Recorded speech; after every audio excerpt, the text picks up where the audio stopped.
name's Emilia Romero. I am 19 years old. I'm studying social work right now. My dad is from Torreon, Coahuila in Mexico, and my mom is from here. She was a missionary in the Yucatan for 2 years, so my parents met at a Spanish-speaking Bible study. I was born in East Knoxville, and right now I live in a rural community outside Knoxville. I was a peer sex educator in high school with Planned Parenthood, and now I still volunteer with them and have 2 other internships, with one relating to abortion access in legislature. So I'm really passionate about comprehensive sex ed. It's something that I feel is really important and that we need to be talking about more, especially in the Deep South. It's very taboo and abstinence-centered, and I think that it needs to be a little bit more realistic. And I am really passionate about bringing accessible resources to low-income communities and marginalized populations. I think for all women, it's always, many times it's put upon us to be the caretakers, and I think that we can take that in a way that is empowering, and we can utilize that to educate ourselves on issues and empower each other to be making differences in our communities.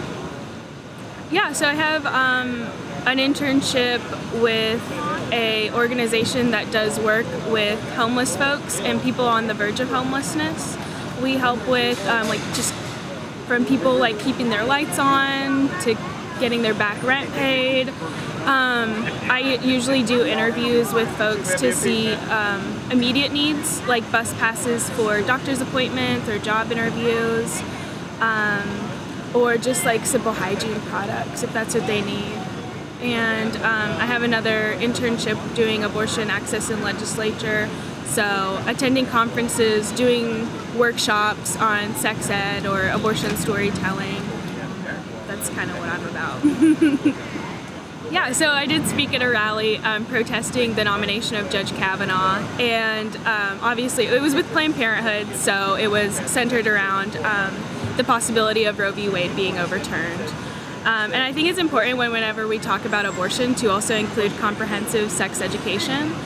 Whenever we talk about comprehensive sex education, it is, well, we don't talk about it. It's abstinence-based. Here in Tennessee, there's a gateway law that prevents any kind of sex ed that they think might be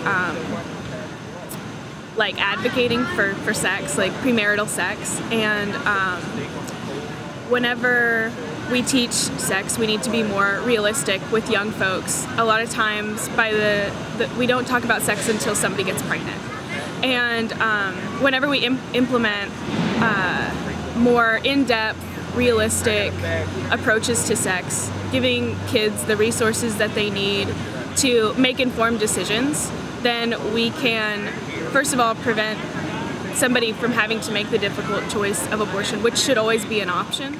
So when we can give realistic information and more in-depth tools that they can use to make more informed decisions about their own sexual health, we can start to see lower numbers of STIs, STDs, and hopefully prevent folks from having to make the difficult decision of abortion.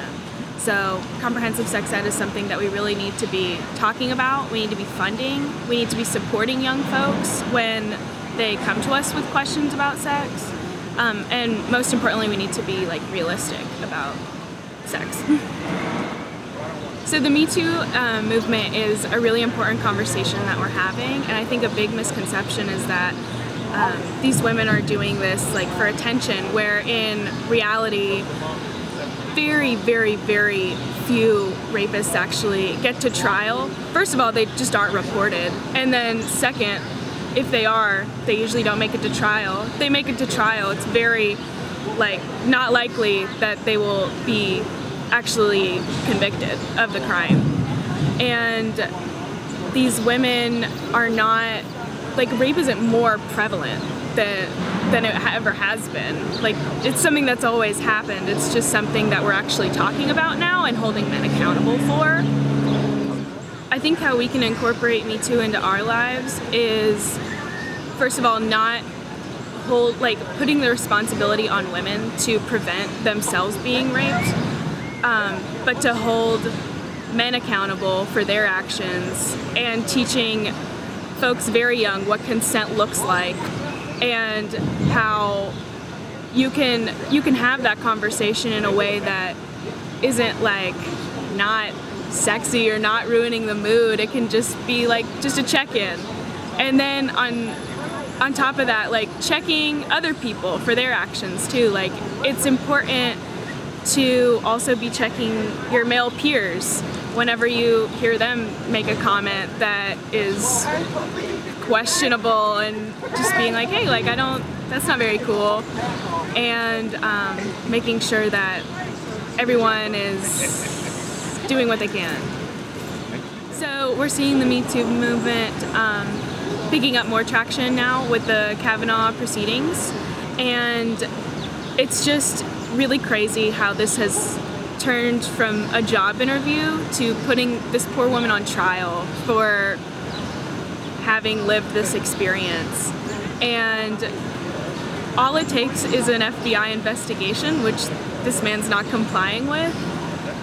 She answered every single question almost apologetically, whereas he danced around a lot of questions, and to the point where he was raising his voice. And I think that the way we have to change the way that we talk to victims, because that's the reason that they don't report, is because they're put on trial and they're being questioned and they're having to relive their experience all over again, and it's not fair. The man gets off scot-free, where this woman has to go through this experience once again.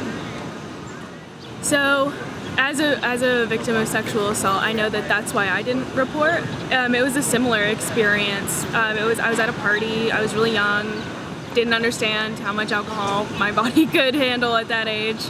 And it really did, it shifted a lot of the ways that I even like carry myself now. Like, I can't pump my gas at night.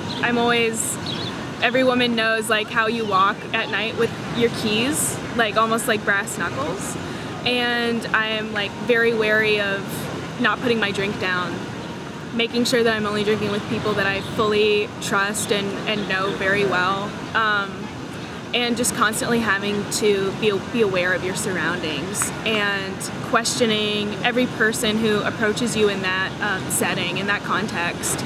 And yeah, I know that whenever I talked about it, I had an experience with a male psychiatrist who told me that he wanted me to fill out a questionnaire for alcohol dependency when I did confide in him about my rape, because I was incapacitated when it happened. And when I asked him why, because I wasn't a regular drinker, I was very young, and he told me that I had gotten drunk and gotten myself raped. And the way that we criminalize victims for their own violation of their bodies is why so many people don't report it, and it has to stop. Like, something has to give.